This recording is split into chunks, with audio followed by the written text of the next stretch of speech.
Hello दोस्तों, कैसे हैं आप सब। आप सभी का स्वागत है आपके अपने चैनल में।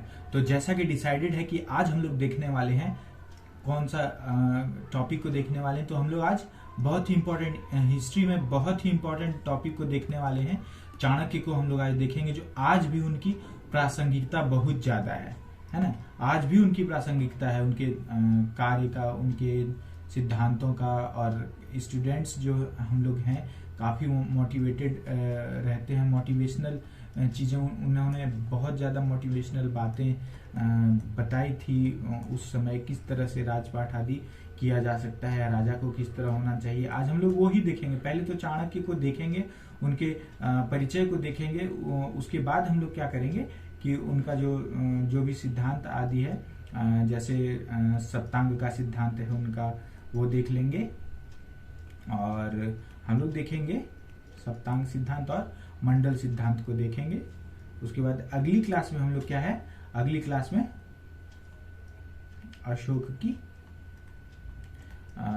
अशोक के बारे में हम लोग देखेंगे। तो चलिए अब स्टार्ट करते हैं हम लोग आज की क्लास को। चाणक्य हम लोग देखने वाले हैं। चाणक्य को जैसा कि मैंने चाणक्य को कौटिल्य, विष्णुगुप्त भी कहते थे, है ना। चाणक्य ही कौटिल्य भी थे और विष्णुगुप्त के नाम से भी वो जाने जाते थे। वह चंद्रगुप्त मौर्य के क्या थे, राजनीतिक गुरु थे, है ना। राजनीतिक गुरु और प्रधानमंत्री भी थे। कार्यकारी कार्य भी वो करते थे और गुरु के रूप में भी वो थे चाणक्य। वह एक विद्वान राजनीतिज्ञ थे। आप देखोगे कि तक्षशिला में उन्होंने कुटिल नामक ब्राह्मण के कुल में वो पैदा हुए और तक्षशिला में ही उन्होंने शिक्षा केंद्र का एक प्रमुख स्नातक व आचार्य उन्होंने तक्षशिला से ही किया। तो काफी महान ज्ञाता थे, महान ज्ञानी थे वो। आज भी प्रासंगिक है उनकी बातें और उनके तरीके, किस तरह से जीवन को भी, यहाँ तक कि वो जीवन को भी मोटिवेट करते हैं। जीवन में भी किस तरह जीना है उस विषय पे भी उनकी बहुत ही अच्छी बातें हैं, है ना। चलिए, लेकिन चाणक्य के जीवन में क्या हुआ कि अधिकांश वो मगध के साम्राज्य के राजनीतिक गलियारी में ही उनका समय जो है बीता। वो तक्षशिला में उनका जन्म हुआ, शिक्षा भी उन्होंने वहां ही ग्रहण की। उसके बाद वो ज्यादातर वो मगध में ही रहे। देखो क्या हुआ, वो ज्ञानी थे, आचार्य थे, है ना, आचार्य थे। उनको क्या कहा जाता है, आचार्य चाणक्य भी कहा जाता है उनको, है ना। आचार्य वो थे। तो क्या हुआ, जब नंदवंश के यहाँ पर क्या था, यज्ञ आदि, उस समय यज्ञ आहुति आदि बहुत सारे प्रकार के वहां पे कर्म कांड कह लो, कर्म कांड आदि होते थे, है ना। देखो, उत्तर वैदिक काल के पश्चात ही कर्मकांड आदि की शुरुआत हो चुकी थी। उसके बाद ही बौद्ध, जैन आदि धर्म जो है, ये सब संप्रदाय जो है आए। तो कर्मकांड का काफी बोलबाला रहा होगा उस समय, है ना। तो वहां क्या हुआ, एक यज्ञ हो रहा था, ठीक है। यज्ञ के समय क्या हुआ कि नंद वंश के जो राजा थे, नंद वंश के राजा ने क्या किया, चाणक्य के रंग, आप ये कहो वर्ण के विषय में, रंग के विषय में उन्होंने कुछ उनका उपहास किया, उनका मजाक उड़ाया। तभी उन्होंने क्या किया, उन्होंने यह डिसाइड किया कि मैं तुम्हारे वंश का समूल नाश कर दूंगा, है ना, समूल नाश कर दूंगा।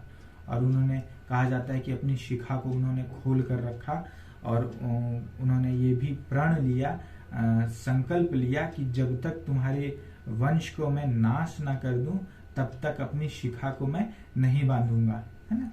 तो उन्होंने ऐसा किया और उसके बाद चंद्रगुप्त मौर्य के साथ मिलकर उन्होंने नंद वंश का विनाश किया।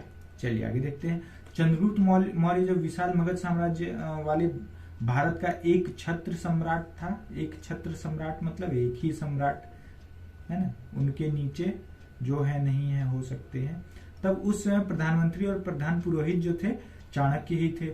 जैन ग्रंथों के अनुसार चंद्रगुप्त की मृत्यु के बाद उसका पुत्र, देखो मैं कह रहा था ना, बिंदुसार सिंहासन पर बैठा तो उसके काल में भी कुछ समय तक कौटिल्य प्रधानमंत्री बने रहे। अर्थशास्त्र मौर्य काल की रचना है जिसमें मूलतः चंद्रगुप्त मौर्य के प्रधानमंत्री कौटिल्य के विचार स्वयं उसी द्वारा प्रस्तुत किए गए। देखो अर्थशास्त्र तो मौर्य वंश के समय ही लिखी गई थी, है ना। और अर्थशास्त्र किनके द्वारा लिखी गई? तो हमारे चाणक्य के द्वारा ही लिखी गई। तो इसमें ये स्वाभाविक सी बात है कि जो भी बातें उसमें है पूर्ण रूप से उनकी ही शिक्षा दीक्षा विचार आदि उनके ही रहे होंगे, है ना।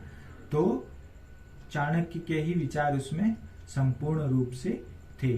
चाणक्य को क्या है, भारत का मैकियावेली कहा जाता है। देखो ऐसे देखा जाए अगर कालक्रम के अनुसार अगर देखा जाए तो स्वाभाविक सी बात है, कालक्रम के अनुसार देखा जाए तो 400 ईसा पूर्व के आसपास की ये सारी घटनाएं है ना, 400 ईसा पूर्व के आसपास की घटनाएं हैं।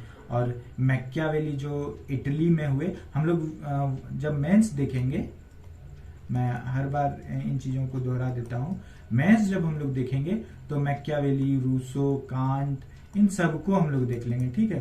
फ्रांस की क्रांति, अमेरिकी क्रांति, जितनी भी क्रांतियां हुई उनके पीछे विचारकों का बहुत बड़ा योगदान रहा था, तो इनको हम लोग देखेंगे। खैर, तो मैकियावेली भारत का मैकियावेली कहा जाता है, लेकिन देखो मैकियावेली इसीलिए कहा जाता है क्योंकि मैकियावेली ने यूरोप में, इटली में राजनीति से रिलेटेड, राजनीति से संबंधित अपने विचारों को दिया कि शासन किस तरह होना चाहिए, राजा को किस तरह होना चाहिए, राजा किस तरह से प्रजा के साथ व्यवहार करे, ये सारी बातें मैकियावेली ने कही वहां पर। और यहाँ चाणक्य, महाराज चाणक्य, आचार्य चाणक्य का क्या था कि उनके भी यही इसी तरह के विचार यहाँ पे थे, किस तरह का प्रशासन होना चाहिए, राजा को किस तरह होना चाहिए, प्रजा के साथ व्यवहार कैसा होना चाहिए, है ना।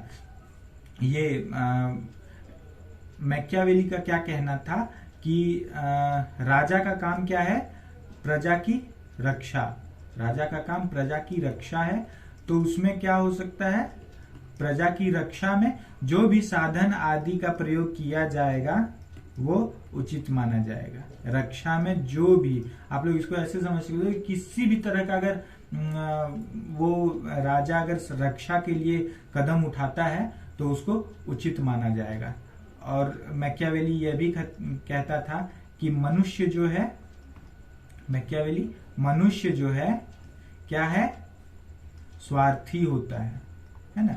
तो स्वार्थी होता है, तो उसने जो राज्य की संकल्पना की है या राज्य का जो निर्माण किया अपनी सुविधा के लिए की है, अपनी सुविधा के लिए उसका निर्माण किया है ना, जिससे उनको सुविधा हो सके, है ना। चलो हम लोग अभी ज्यादा डिटेल में नहीं जाएंगे। हम लोग जब वर्ल्ड हिस्ट्री देखेंगे तो उसमें जब चिंतकों को देखेंगे, यूरोप के चिंतकों को, तो हम लोग उसमें मैकियावेली आदि को डिटेल में देख लेंगे। चलिए, और क्या है, कौटिल्य चाणक्य रचित अर्थशास्त्र जो है मौर्य वंशीय राज शासन का प्राचीनतम विकिपीडिया है। अभी विकिपीडिया हम लोग देखते हैं ना, किसी भी चीज के बारे में देखना हो, जानना हो तो ज्यादा भरोसा हम लोग विकिपीडिया पे ही करते हैं ना। तो इसी तरह ये क्या था, 4वीं शताब्दी में जो मौर्य वंशीय राज शासन का प्राचीनतम विकिपीडिया चाणक्य का अर्थशास्त्र। और कल भी हम लोगों ने देखा था कि पहली या प्राचीनतम पुस्तक जो उपलब्ध है राजनीति से संबंधित, वह चाणक्य का अर्थशास्त्र ही है। चलो, चाणक्य के अर्थशास्त्र में क्या है, 15 अधिकरण थे। अधिकरण मतलब अध्याय, जो पुस्तक थी उनकी उसमें 15 अध्याय थे और 80 प्रकरण थे। प्रकरण थे, ठीक है। प्रकरण का मतलब क्या होता है, ऐसे समझ लेंगे हम लोग इसको कि मान लो हम लोग मौर्य काल देख रहे हैं, है ना, अभी मौर्य काल देख रहे हैं, तो उसमें क्या हम लोग देख रहे हैं, हम लोगों ने क्या क्या देख लिया, चंद्रगुप्त को देखा, बिंदुसार को देखा, है ना। अब चाणक्य देख रहे हैं, आगे हम लोग क्या देखेंगे, आगे हम लोग देखेंगे, चाणक्य देख लिया, अशोक को देखेंगे। तो ऐसे समझो आप कि प्रकरण का अर्थ होता है कि किस तरह के किस्से आदि या उस अध्याय में किस तरह के कितने आप ऐसे सब टॉपिक समझ लियो, सब टॉपिक कितने तरह के उसमें हैं, तो उसको प्रकरण कहते हैं। अभी अधिकरण छठे अध्याय में ये है, इस तरह की बातें जब अभी हम लोग आगे देखेंगे तो आप लोग अधिकरण अगर छठे अधिकरण में है तो आप लोग साफ उसको समझ सकते हो कि छठे अध्याय की बात हो रही है। चलो, ग्रंथ में श्लोकों की संख्या कितनी बताई गई है? 4000 श्लोकों की संख्या बताई गई है।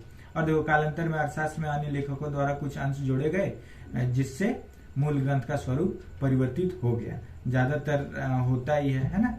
वाल्मीकि के द्वारा लिखी गई रामायण, उसके बाद गोस्वामी तुलसीदास के द्वारा लिखी गई रामायण, है ना, कुछ अंश जुड़े कुछ हटे, ऐसा तो होता ही है।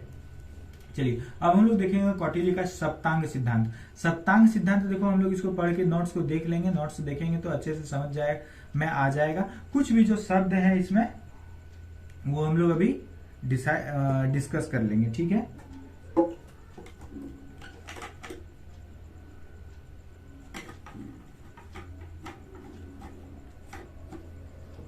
चलिए, 7 अंगों का वर्णन किया है कौटिल्य ने इसमें। उन्होंने क्या कहा है कि राज्य के सभी अंगों की तुलना जो है शरीर के अंगों से की गई है। कौटिल्य का मानना क्या था कि राज्य जो है एक शरीर की तरह है और उसमें अलग अलग तरह के, जैसे शरीर है, शरीर जिस तरह से अपने अलग अंग का एक अन्य अंग का अन्य काम होता है और काफी इंपॉर्टेंट काम होता है हर अंग का, तो उसी तरह राज्य में भी जो यहाँ अंग की बात की गई है वो उनका किस तरह से उपयोग होता है या उनका किस तरह महत्वपूर्ण वो होते हैं वो यहाँ पे बताया गया है। तो हम लोग अब कौटिल्य का सप्तांग सिद्धांत में शुरुआत करते हैं। सप्त अंग मतलब, सप्त मतलब 7, जैसे सप्त अंग यानी 7 अंग की बात हो रही है ना। तो इसको अभी हम लोग यहाँ देखते हैं। चलो, पहला अंग जो है राजा या स्वामी को उन्होंने कहा। तो कौटिल्य ने राजा को राज्य का केंद्र माना और अभिन्न अंग भी माना। उन्होंने राजा को क्या कहा कि वो शीर्ष है ना, मस्तक है, यानी वो सर्वोपरि है। और उसका यह भी मानना था कि राजा ऐसा होना चाहिए, दूरदर्शी हो, आत्म संयमी हो, कुलीन हो, स्वस्थ हो और बौद्धिक हो, है ना। आत्म संयमी हो, किसी वो कहते हैं ना, अभी देखो जो भी लोग तैयारी कर रहे हैं या बहुतों को आप लोगों ने सुना होगा, तो उनमें पैशन है, आत्म संयम है, चीजों को रुकने का, ठहरने का, डिसीजन पे रुकना, डिसीजन को समझना, ये चीज एक प्रशासक में होना चाहिए। देखो, हिस्ट्री से हम लोग ना, एक बात आप लोग ध्यान रखना कि इतिहास से हम लोग कभी भी फैक्ट रटना नहीं सीखते, है ना। इतिहास से हम लोग खुद को जीवन में किस तरह की गलतियां ना करें, या किसी ने गलती की है तो वो गलती हम ना करें, है ना। और किसी को किसी व्यवहार से लाभ हुआ उस राह पर चल के, तो हमें भी उस तरह के लाभ को, अनुचित लाभ के बारे में नहीं कह रहा हूं, है ना, अनुचित लाभ नहीं होना चाहिए। देखो, मैं इथिक्स भी आप लोगों का स्टार्ट कर दूंगा कुछ दिन में, इथिक्स भी पढ़ाऊंगा मैं, है ना। इथिक्स भी हम लोग देखेंगे, उसमें क्या क्या वैल्यूज हैं, उचित अनुचित के बारे में हम लोग जानेंगे। चलो आगे देखते हैं। राजा को क्या वो कहता है कि कल्याणकारी होना चाहिए तथा जनता के प्रति उत्तरदायी होना चाहिए, क्योंकि राजा का कर्तव्य से वह, राजा क्या होता है, अपने प्रजा या अपने राज्य में कर्तव्यों से बंधा हुआ होता है ना। तो कौटिल्य के अनुसार राजा को सर्वोपरि होने के, उसे निरंकुश शक्तियां नहीं देनी चाहिए। चलो, राजा सर्वोपरि है, सबसे ऊपर है ना, लेकिन उसको निरंकुश नहीं बना देना चाहिए, यानी सबसे ज्यादा शक्ति, ऐसी शक्ति नहीं दे देनी चाहिए जिससे वह निरंकुश हो जाए। निरंकुश मतलब जिस पर कोई अंकुश ना हो, जिस पर अंकुश ना हो का अर्थ जिस पर कोई लगाम ना हो, है ना। अभी के समय में ऐसा नहीं है ना, जो प्रधानमंत्री है यदि पावरफुल है तो उस पर कोई लगाम नहीं है, है ना। प्रधानमंत्री है तो उस पर संसद है, चलो संसद हो गया। संसद में यदि बहुमत की सरकार है तो उनकी अगर चलती है तो उसके बाद पक्ष विपक्ष भी है, उनकी चलिए ठीक है, उसके बाद सुप्रीम कोर्ट भी है ना, बहुत सारी चीजें हैं। तो पूरी तरीके से निरंकुश शक्तियां नहीं दी गई है। चेक एंड बैलेंस का रूल उसमें चल रहा होता है। देखो मैं अब पॉलिटी भी आप लोग कहोगे या सोचोगे कि पॉलिटी भी स्टार्ट कर दूंगा, तो आप लोग टेंशन मत लो, मैं सभी सब्जेक्ट पढ़ाऊंगा, ठीक है। सब कुछ हम लोग डिस्कस करेंगे। कुछ दिन अभी क्लासेस देखो आप लोग, मैं उम्मीद करता हूँ क्लासेस अच्छी हो गई होंगी, तो अभी चीजों को समेटा जा रहा है ना, तो थोड़ा टाइम लग रहा है। आप लोग बस बने रहो, वीडियोज आप लोगों को डेली मिलेगी, है ना। और आप लोग बने रहो, जिस तरह के भी डाउट्स हो, क्वेश्चंस हो, आप लोग जरूर पूछो, आंसर आपको मिलेंगे और सही मार्गदर्शन मिलेगा आप लोगों को, है ना। चलो आगे अब देखते हैं। अमात्य या मंत्री जो है उनको क्या कौटिल्य ने कहा, आंख की संज्ञा दी। उसके अनुसार अमात्य तथा राजा एक ही गाड़ी के दो पहिए होते हैं। अमात्य उसी व्यक्ति को चुना जाना चाहिए जो अपनी जिम्मेदारियों को संभाल सके तथा राजा के कार्यों में उसके सहयोगी की भूमिका निभा सके। देखो इसमें कुछ विशेष नहीं है समझाने के लिए, डिस्कस करने के लिए इन चीजों में, है ना। तो हम लोग इसको पढ़ते हुए निकल जाएंगे। जहां समझाने की बात होगी मैं डिस्कस करता ही हूं, जैसा कि आप लोग जानते हो अगर पहले की क्लासेस आप लोगों ने देखी है ना। चलो जी आगे देखते हैं। अब जनपद की बात हो गई। तीसरा जो अंग है, सप्तांग में तीसरा अंग जो है वो क्या है, जनपद है। यहां देखो तोड़कर बहुत अच्छे से ब्रेक करके समझाया गया है। कौटिल्य ने इसकी तुलना पैर से की। जनपद का अर्थ क्या है, जनयुक्त भूमि, जहां पे मनुष्य हो, जनसंख्या हो और भूमि हो, है ना, तो वो है जनपद, है ना। दो चीज मिलकर जनपद, जनसंख्या तथा भूभाग दोनों मिलकर जनपद बनते हैं, है ना। पॉलिटी भी जब हम लोग देखेंगे तो उसमें भी देखना कि जनसंख्या होना चाहिए, है ना, जनसंख्या होना चाहिए, लोग होने चाहिए, ये सब चीजें, भूभाग होना चाहिए। जनसंख्या और लोग तो लगभग एक ही है, भूभाग होना चाहिए, है ना। ये सारी चीजें, चार तत्व मिलकर एक समाज बनता है ना। तो चलो वो सब बाद में हम लोग देखेंगे। चलिए अब आगे देखते हैं। इसमें कौटिल्य ने क्या किया, भूभाग हो गया। कौटिल्य ने 10 गांवों के समूह में संग्रहण, 200 गांवों के समूह के बीच सार्वत्रिक, 400 गांवों के समूह के बीच द्रोणमुख तथा 800 गांवों में एक स्थानीय अधिकारी की नियुक्ति की बात कही है ना। ऐसे हम लोग इसको देख लेते हैं। 10, 200, 400, 800, है ना। इस तरह के ये ऐसे देखोगे ना आप लोग तो इसको ये आसानी से याद हो जाएगा आप लोगों को, है ना। 10 में संग्रहण, 200 में सार्वत्रिक, 400 गांव में द्रोणमुख, 800 गांव में स्थानीय नाम का अधिकारी नियुक्त करने की बात की। देखो इन चीजों को ना आप अपने तरीके से भी याद करना है ना, और किसी भी तरह की डाउट्स हो मैं ट्रिक वाला भी कुछ क्लास लूंगा, आप लोगों को दूंगा, कुछ ट्रिक्स वगैरह भी बताऊंगा किस तरह चीजें याद हो सकती हैं, है ना। लेकिन फिर भी आप ना जितना दिमाग को घसोगे ना, घिसते रहो इसको, दिमाग को जितना घिसोगे उतना फायदा होगा। चलो अब दुर्ग देख लेते हैं हम लोग। चौथा जो अंग है वो क्या है, दुर्ग है। कौटिल्य ने दुर्ग को क्या कहा, बाहों या भुजाओं की संज्ञा दी। कौटिल्य के अनुसार 4 प्रकार के दुर्ग हैं। पहला है औदिक दुर्ग, दूसरा पार्वत, तीसरा धानवन, चौथा वन दुर्ग। औदिक दुर्ग क्या है, दुर्ग अगर हो, है ना, तो दुर्ग हो तो वो चारों तरफ से घिरा हुआ होना चाहिए, है ना। तो औदिक दुर्ग का क्या अर्थ है, ऐसा स्थान जो जल से चारों ओर से घिरा हुआ हो। पार्वत दुर्ग, पार्वत आप समझ सकते हो, पर्वत की बात हो रही है, पहाड़ों से घिरा हुआ हो, है ना, पहाड़ों से घिरा हुआ हो चारों तरफ से। धानवन, ऐसा स्थान जो ऊसर भूमि से, है ना, ऊसर यानी बंजर भूमि से, है ना, बंजर भूमि से घिरा हुआ हो चारों ओर से, वो दुर्ग हो सकता है। वन दुर्ग तो जंगल है। चलिए आगे देखते हैं।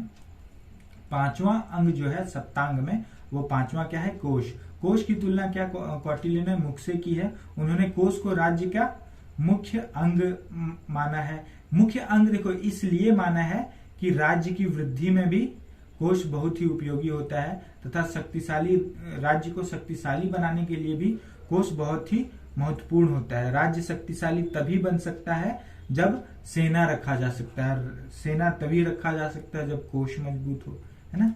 कोश मजबूत हो तो कोश स्ट्रांग रहने से सेना का भरण पोषण हो सकता है। और भरण पोषण के लिए, कोश को मजबूत करने के लिए चाणक्य ने करारोपण की विधि बताई। उसमें क्या उन्होंने बताया कि प्रजा को अनाज का जो है 6ठा भाग देना होगा। व्यापार जो है, व्यापारी आदि जो है, उनको अपने लाभ आदि का 10वां भाग देना होगा। और पशुधन जो है उसके लाभ का 50वां भाग देना होगा, है ना। एक बात, एक बहुत ही अच्छा इतिहास में एक वाक्य है कि कोश या कर जो होता है वो राज्य का अश्व होता है ना। इसको ध्यान रखना, राज्य का अश्व होता है। कर जो है, टैक्स जो है, स्टेट का हॉर्स होता है, अश्व होता है। हॉर्स देखो अच्छा नहीं लग रहा है ना, अश्व ही सही है। चलो यहां देखेंगे, प्रजा को अनाज का 6ठा भाग देना होगा। देखो उस समय अनाज हो सकता है कम उपज रही होगी, पशुधन अधिक रहा होगा तो 50वां भाग, व्यापार 10वां भाग, है ना।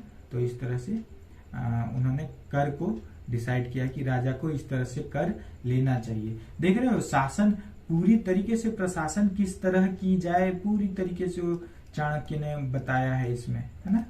देख रहे हो। चलो आगे देखते हैं, छठे में क्या है? छठा अंग जो है दंड या सेना। कौटिल्य ने सेना की तुलना मस्तिष्क से की है ना। कौटिल्य ने सेना के 4 प्रकार बताए हैं: हाथी, घोड़ा, रथ और पैदल। हस्ती मतलब हाथी है, इसलिए हाथी सीधे कह दिया मैंने, ठीक है। हस्ती, अश्व, रथ और पैदल। उनके अनुसार सेना ऐसी होनी चाहिए जो साहसी हो, अभी भी सेना उसी तरह है। बलशाली हो, अभी भी सेना बलशाली है, हमारी भारत की सेना, है ना। और सैनिक के हृदय में देश प्रेम हो, ये बहुत ही आवश्यक है। उस समय भी आप लोग देखोगे कि चाणक्य इस तरह की बातें उस समय ही करते थे। सेना के मन में किस तरह की बातें होनी चाहिए और वीर गति प्राप्त होने पर उसके परिवार को उस पर अभिमान होना चाहिए। किस तरह के विचार थे कौटिल्य के, वो अपने समय से बहुत ही आगे थे। आप लोगों को नहीं लगता अभी भी अगर वो प्रासंगिक है, उनकी बातें यदि प्रासंगिक है, उनका ज्ञान, उनके विचार यदि प्रासंगिक हैं, तो कितने समय से, अपने समय से कितना आगे वो सोच सकते थे। आप लोग इसके बारे में जरूर सोचना, है ना। चलो आगे देखते हैं हम लोग। मित्र, 7वां जो है अंग जो है क्या है? मित्र है। चाणक्य कहते हैं कि मित्र भी होना चाहिए। मित्र को क्या कहा है? कान के रूप में कहा है, जो अपने राज्य की उन्नति के लिए तथा विपत्ति के समय वो राज्य के साथ रहे। राज्य को मित्रों की आवश्यकता उन्नति एवं विपत्ति में पड़ती है। कौटिल्य का अब हम लोग क्या देखेंगे? अगला मंडल सिद्धांत, जो कहाँ है? 6ठे अधिकरण में। हम लोग अधिकरण समझ चुके हैं क्या है, तो मैं उम्मीद करता हूं आप लोग समझ जाओगे किसकी बात हो रही है। कौटिल्य का मंडल, देशों का समूह। मंडल मतलब देशों का समूह। मंडल का सिद्धांत मतलब देशों का समूह का सिद्धांत है। ये किस तरह किस देश को होना चाहिए, कौन सा देश कैसे होगा, ये हम लोग यहाँ पे अब भी देखेंगे। सिद्धांत भौगोलिक आधार पर यह दर्शाता है किस प्रकार विजय की इच्छा रखने वाले राज्य के पड़ोसी देश यानी राज्य उसके मित्र या शत्रु हो सकते हैं। इस सिद्धांत के अनुसार मंडल के केंद्र में एक राजा होता है जो अन्य राजाओं को जीतने का इच्छुक रहता है, जिसे विजिगीषु कहा जाता है। केंद्र में एक राजा, चारों तरफ इसके राज्य हो, देश हो। अब हम लोग 12 तरह के मंडल आदि हैं, वो हम लोग देखेंगे, है ना। वो भी देख लेंगे किस तरह से क्या उन्होंने इस पर चर्चा की है। चलिए आगे देखते हैं। अभी हम लोग देखेंगे इसको कि विजिगीषु की इच्छा क्या होती है।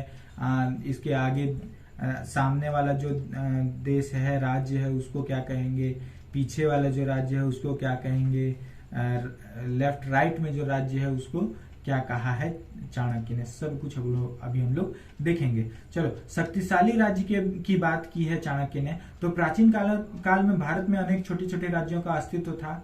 स्वाभाविक सी बात है, भारत, अभी जो भारत है वो भारत पहले नहीं था, है ना, पहले भारत नहीं था भारत। इस वजह से ही बाहर के, ज्यादातर आप लोगों ने सुना होगा, देखा होगा, है ना, कि बाहर के लोगों ने यहाँ पर शासन किया आके। अब जब अंग्रेजों का शासन हुआ यहाँ पर, उस समय भी किस तरह मराठा अलग थे, निजाम अलग थे, है ना। तो ये सब देखेंगे। सब मिलकर यदि रहते, एक देश यदि रहता उस समय भी, तो वो देश पर अंग्रेज राज नहीं कर पाते, है ना। तो इसलिए चलो, शक्तिशाली राज्य क्या होता है, बहुत सारे छोटे छोटे राज्य होते हैं। उसमें क्या होता है, साम्राज्य का विस्तार, जो शक्तिशाली राजा होगा वो अपने साम्राज्य का विस्तार करना चाहेगा ही। उसमें क्या होगा कि कुछ जो राज्य हैं उससे युद्ध करेगा, राज्यों से युद्ध करने के बाद विजय प्राप्त करेगा। शक्तिशाली राज्य है, विजय प्राप्त करेगा। मैं कल भी बड़ी मछली छोटी मछली की बात कर रहा था कि बड़ी मछली छोटी मछली को खा जाएगी, है ना। तो जो शक्तिशाली है वो कमजोर को खा ही जाएगा उसमें, है ना। तो उसमें विजय प्राप्त होगी बड़े राज्यों की, और शत्रुओं की अपेक्षा मित्रों की संख्या बढ़ानी चाहिए, है ना। इसमें क्या करना चाहिए, अगर ऐसी समस्या उत्पन्न होती है तो शक्तिशाली राज्यों को क्या है, मित्रों की संख्या बढ़ानी चाहिए शत्रुओं की अपेक्षा, है ना। क्योंकि साम्राज्य विस्तार प्रेम से, दोस्ती से, मित्रता से कभी नहीं हुआ है। विश्व युद्ध में भी आप लोगों ने यदि सुना हो तो वह, हम लोग विश्व युद्ध पढ़ेंगे, आप लोग टेंशन मत लेना, है ना। हम लोग सब कुछ देखेंगे, विश्वास करो, सब कुछ देखेंगे, लेकिन धीरे धीरे, है ना, ग्रेजुअली देखेंगे चीजों को।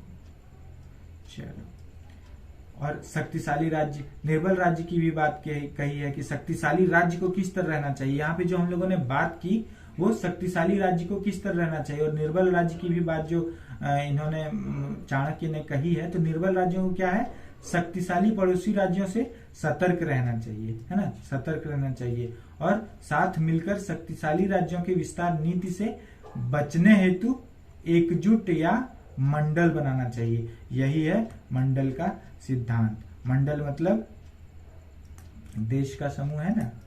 तो समूह में रहना चाहिए निर्बल राज्य को। इन्होंने यहाँ निर्बल राज्य को भी बताया है कि किस तरह रहना चाहिए, और जो शक्तिशाली राज्य है उनके लिए भी उन्होंने परामर्श दिए हैं। आगे अब देखेंगे हम लोग विजिगीषु के मार्ग में। विजिगीषु कौन है, सेंटर पे जो राजा है ना, यह है विजिगीषु। इसकी इच्छा है कि अपना साम्राज्य विस्तार करे और हर एरिया को जीत ले, है ना। विजिगीषु की तो यही इच्छा होगी। विजिगीषु जब लड़ने के लिए आगे बढ़ रहा होता है तो उसके सामने जो सबसे पहला राज्य आता है उसको अरि कहा गया है। अरि का अर्थ शत्रु दिया गया है। शत्रु से लगा हुआ राज्य शत्रु का शत्रु होता है ना। शत्रु से यदि कोई राज्य लगा हुआ है, मान लो ये अरि है, ठीक है, विजिगीषु आगे बढ़ता है, ये अरि है, और ये राज्य अरि का शत्रु है, यानी शत्रु का शत्रु विजिगीषु का तो मित्र हो सकता है ना, तो इसका मित्र हो सकता है, क्योंकि सब साम्राज्य विस्तार की बात हो रही है। कोई लोकतंत्र नहीं है वहां पर उस समय, समझ रहे हो ना। लोकतंत्र की कोई बात नहीं है, ना लोकतंत्र है ना गणतंत्र की बात हो रही है वहां पे। तो जिसमें ज्यादा शक्ति है वो शासन करेगा। इसको राजतंत्र कहते थे, है ना, राजतंत्र कहते थे, लोकतंत्र नहीं था ये। राजतंत्र, लोकतंत्र, गणतंत्र, ये सब तो शासन की पद्धतियां, व्यवस्था रही है। ज्यादातर विश्व में यही व्यवस्थाएं रही है ना। चलो, कौटिल्य ने मध्यम व उदासीन राज्यों का भी वर्णन किया। मध्यम व उदासीन राज्य कौन है? जो सामर्थ्य तो है उनके पास, लेकिन रणनीति जो होती है उसमें भाग नहीं लेते हैं वो, है ना। कौटिल्य के 12 मंडल सिद्धांत हैं। मंडल सिद्धांत जो है वो 12 है ना, किस तरह समूह बनाना चाहिए, वही जो उनका सिद्धांत है 12 है। उसमें 12 है। क्या है? विजिगुइशु जान लिए हम लोग, अरि हम लोगों ने जाना, मित्र समझ रहे हैं, अरि मित्र समझ सकते हैं, मित्र मित्र एक ही बात है। अरि मित्र मित्र, पाणिग्रह, पाणिग्रह क्या हो जाए तो पीठ के पीछे जो होता है, देखो विजिगुइशु यहाँ पे है सेंटर, ये चलो इसको हम लोग आगे मान लेते हैं, ये आगे हो गया, ये पीछे हो गया, तो ये जो है ना पाणिग्राह, ये जो ही पाणिग्राह है, इसके पीछे आक्रंद है, पाणिग्राह सार है, आक्रंद सार है, मध्यम तथा उदासीन। इतने प्रकार के मंडल की के सिद्धांत की बात कौटिल्य ने की है ना। चलो आज हम लोगों ने चाणक्य को देख लिया। मैं उम्मीद करता हूँ आप लोगों को क्लास अच्छी लगी होगी, है ना। तो अब आप लोगों को नोट्स भी प्रोवाइड कर दिया जाएगा, है ना। तो चाणक्य को हम लोगों ने देख लिया। अगली क्लास में अब हम लोग क्या देखेंगे? अशोक को देखेंगे, है ना। अशोक को देखेंगे, जितनी भी चीजें हैं अशोक के धर्म प्रचार के साधन, परवर्ती राज्य, उसके बाद बराबर की गुफाएं आदि भी हम लोग सब कुछ देखेंगे, है ना।